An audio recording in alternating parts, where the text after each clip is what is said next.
India calendar, I'm not sure, which had all her paintings. And he had been asked by B.K. Nehru's wife, Pori Nehru, to get her a calendar. So I remember going with my father, and I saw this calendar with her self-portraits and all. You know, at a very young age, these things stick with you. Going there. So I'd heard about her.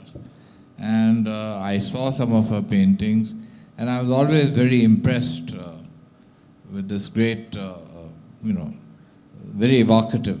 But there's one very interesting thing. She had a nephew.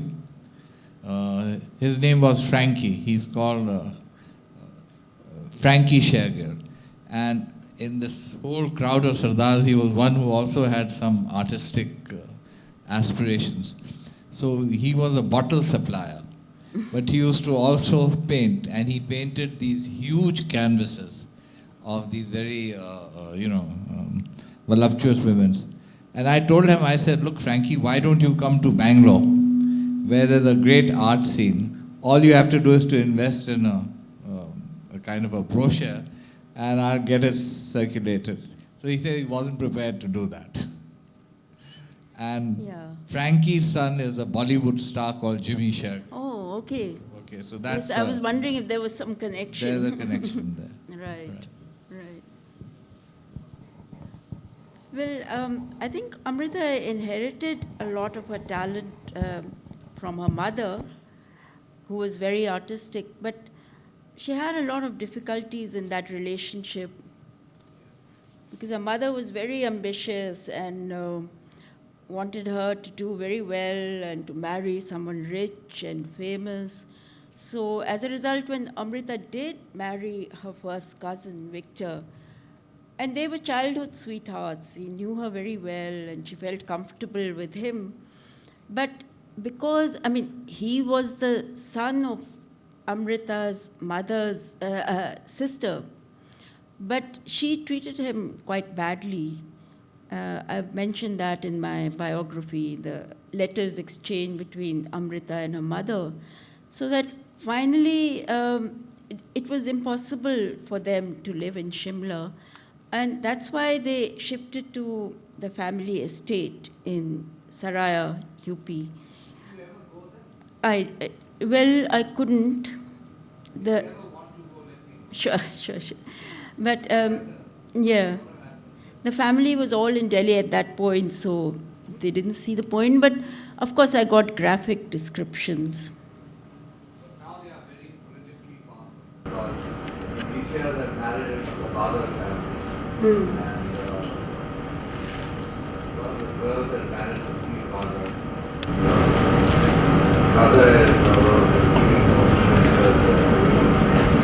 and the father is very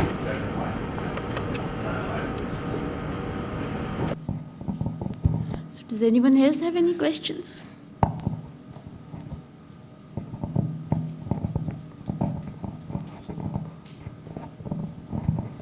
I'm just curious, can you say a little bit more about this painting, and you say that she's on the verge of a breakthrough, and then you also mentioned now that she kind of moved away from the shadow of her mother and then finally settled down with her husband in Lahore. So was she sort of kind of coming to her own, or can you just say a little more about that breakthrough that you kind of hint at? This is an unfinished painting.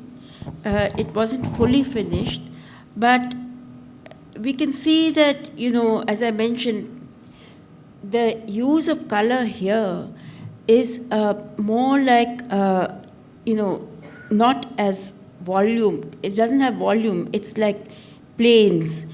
And it does seem that she seems to be moving towards abstraction. And of course, what would have followed, we can't say. But it's a breakthrough in both ways, compositionally, because color is being used in a very different way from she was a painter who was very involved with the human figure. Of course, I cannot conceive of Amrita's works entirely devoid of the human figure, but she does seem to be moving towards a semi-abstract state in her painting.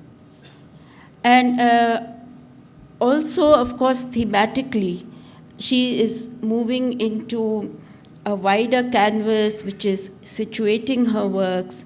And interestingly enough, a feudal world she had known into the culture of a very vibrant cosmopolitan city, which Lahore was. In fact, as I mentioned earlier, and she writes about it too, this was a milkman with his buffaloes, which was a view from her studio in Lahore. But this pastoral scene is situated in a big city. And in fact, when I visited it, all of this is gone. It's packed with new buildings, sort of jostling with each other for space. There's none of this. Although the lane in which her house stands, although it's in the center of the city, it's very quiet, and there's a very peaceful feeling on that lane, which has identical rows of houses. So, both thematically and compositionally, I would say she was moving towards a new direction. And she took several turns, as we see, from her Paris training to coming to India, and her setting is almost studio-like, then become her iconic works, where slowly movement is being introduced. Then her reuse after her, her iconic works, of course, but then her reuse of the miniature tradition and her admiration for the Mughal miniatures.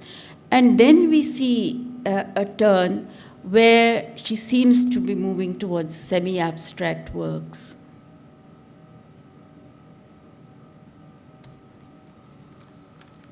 Okay.